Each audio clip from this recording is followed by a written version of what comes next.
Hi అండి. మీ ఇంట్లో చిన్నపిల్లలు ఉన్నట్లయితే ఈ వీడియో మీకు తప్పకుండా యూజ్ అవుతుందని అనుకుంటున్నాను. ఎందుకంటే అందరి ఇంట్లో పిల్లలు ఉంటారు. ఆ ఇంట్లోని ఇంక చెప్పవసరం లేదు, పెన్సిల్స్, పెన్స్తో క్రేయాన్స్తోని వాల్ అంతా నింపేస్తారు. సో మా ఇంట్లో కూడా అదే జరుగుతుంది. సో ఈ టిప్ ప్రతి ఒక్కరికి ఉపయోగపడుతుంది అనుకుంటున్నాను.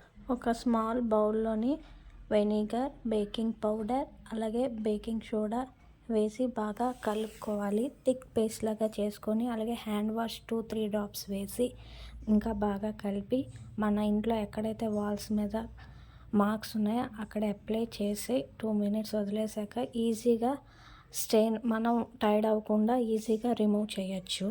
ఇక్కడ మా వాల్స్ చూడండి ఎంతలాగా ఉన్నాయో. ఆఫ్టర్ దట్ అంటే క్లీన్ చేశాక మ్యాక్సిమం 70% వరకు ఈజీగా రిమూవ్ అయ్యాయి. సో ఈ టిప్ నచ్చితే లైక్ చేయండి, షేర్ చేయండి.